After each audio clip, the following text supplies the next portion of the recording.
अस्सलाम वालेकुम dear friends, कैसे हैं? अच्छा यार, आप लोगों से ना मैं आज एक बात करना चाह रही हूँ। ये बात कुछ अजीब सी है। जिन्नात या आमलात, उन चीज़ों के बारे में। मेरी ना mother, she is around 70 years old.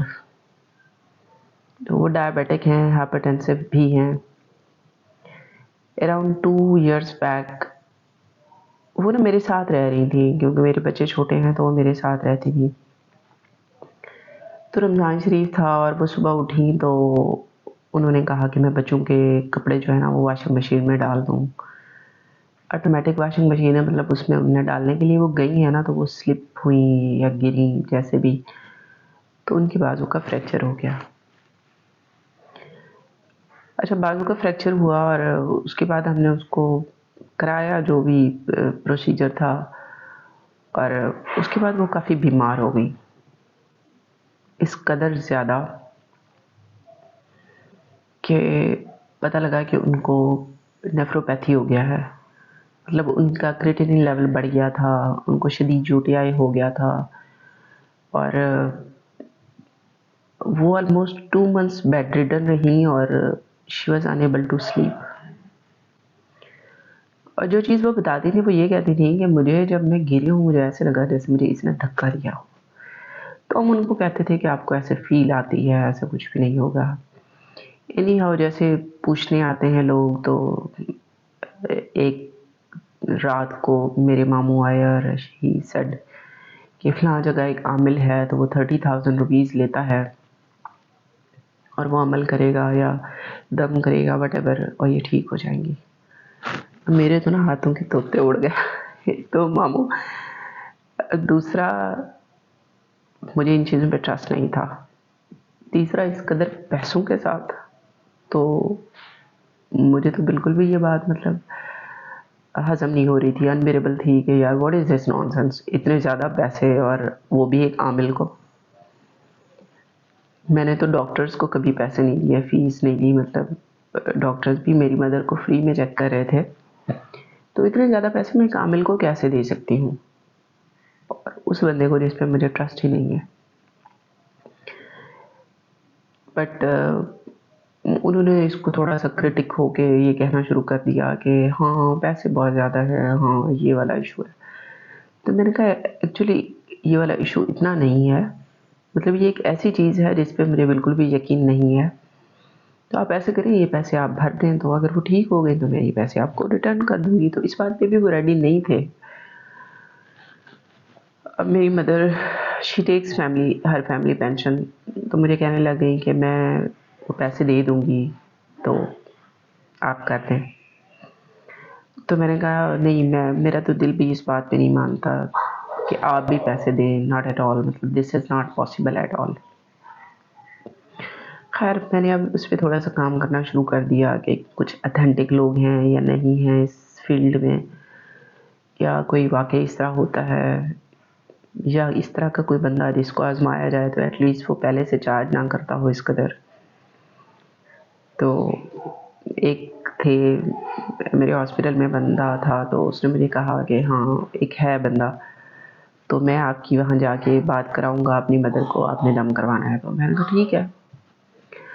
अच्छा, अब ना वो, गॉड ब्लेस हिम, शायद वो मुझे कभी सुने,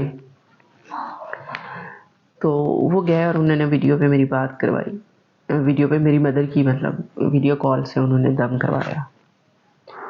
अब जैसे ही दम हुआ ना, तो मेरी माँ 2 महीने से जो सो ही नहीं रही थी, वो उस रात सुबह 5 बजे तक सोई, एक पीसफुल स्लीप। तो मेरे लिए बड़ी सरप्राइजिंग चीज़ भी थी। दो नेक्स्ट नाइट्स में वो इतना अच्छा कोई नहीं सोई, उनकी बीमारी वैसे ही रही। लेकिन ये है कि फिर भी मेरे लिए ये सरप्राइजिंग बात थी कि एक रात भी, उस रात भी कैसे, उनको फिर हमने दम शम उनसे करवाया। लेकिन ये है कि आगे कोई इतना बेनिफिट नहीं हुआ। बट ये है कि मैंने जाके उनको 3000 रुपीज़ दिए, जो कि वो उनको, मतलब लोग 50, 100, 200 मैक्सिमम इतना देते थे। तो लेकिन मेरी माँ को थोड़ा सा वो हुआ था, तो मैंने सोचा कि अच्छा चलो, अब ठीक 8-9 महीने बाद मेरी मदर एक दफ़ा फिर गिर गई। अब की बार जब वो गिरी है ना, तो फिर उनका बाजू टूट गया। और जब उनका बाजू का फ्रैक्चर हुआ तो अच्छा, इस the sad part is that कि उनका फ्रैक्चर हुआ होते ही वो बीमार ज़्यादा हो जाती। अब की बार फिर वो बहुत ज़्यादा बीमार हो गई, और जो डायग्नोसिस इस बीमारी में बना वो ये था कि उनको सीवियर डायलेटेड कार्डियोमायोपैथी, यानी उनका दिल काम करना बहुत कम कर दिया है दिल ने। और अगेन वो बहुत बीमार थी। अब मुझे एक लम्हे के लिए ऐसा ख्याल आया कि why should not I call him and मैं उनसे दम करा लूँ। तो जब मैंने उनको दम के लिए कॉल किया और मैंने उनको बताया, अपना रेफरेंस बताया कि फ़लाँ ने आपको आके मेरी बात करवाई थी और मैंने आपसे कुछ, क्योंकि मेरा ख्याल है वो दम शम करने वाला है, तो he is an illiterate person, उसने नंबर तो मेरा डेफिनेटली नहीं सेव किया होगा। तो मैंने उनको बताया कि मैं I have been shifted back to Multan, और ही सेड टू मी कि 1050 रुपये मेरे अकाउंट में हाथ ट्रांसफ़र करवा दें। तो मुझे तो एकदम फिर फ़ील हुआ बड़ा कि यार मतलब व्हाट इज़ दिस नॉनसेंस, कि यार पैसों से कौन दम करता है? दम करना है आपने, अगर अगले बंदे को आराम आएगा तो वो वैसे ही आपको पैसे देगा। तो मैंने नहीं करवाया, मैंने उनसे दम नहीं करवाया। मेरी मदर को थोड़ा फ़ील हुआ, मैंने कहा अम्मा आपको पता है वो एक रात आपको आराम आया था, आपको कोई इतना फाइनल फुल रिजल्ट्स नहीं मिले थे, और अभी 1050 देने की एटलीस्ट ज़रूरत नहीं है। आप जिस डॉक्टर के पास जा रही हैं हम उसी से दवाई कंटिन्यू रखेंगे, और इनको मैं इनकरेज नहीं करूँगी इस काम के लिए कि आप फ़ोन पे ही एक दम के बदले 1050 मांग लें। तो मैंने उसको पैसे नहीं दिए। और पहले भी मतलब जैसे मैंने आपको बताया, ये मेरे लिए सरप्राइजिंग चीज़ ज़रूर थी कि उस रात उनको एक अच्छी सुकून वाली नींद कैसे आई। लेकिन ये 2 बातें भी थोड़ा-सा रेलेवेंट सी हैं कि उनका फ्रैक्चर हुआ और उनको नेफ्रोपैथी हो गया, उनकी किडनी काम करना कम हो गया, उनको फिर फ्रैक्चर हुआ और उनका दिल काम करना बंद हो गया, कम हो गया।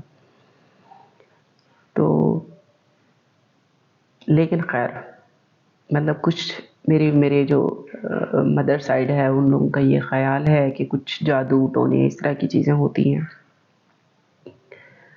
बट उनका ट्रीटमेंट चल रहा है। आप मुझे बताएं कि क्या मुझे पैसे दे देने चाहिए थे उन्हें, कि मतलब ये क्या है कि आप फ़ोन पे ही अगले बंदे से डिमांड करें कि मुझे 1050 रुपये इजी पैसा करा दो, फिर मैं दम करूँगा। मैंने नहीं दिया, आप लोगों ने मुझे बताना है। ठीक है, थैंक यू, अल्लाह हाफ़िज़।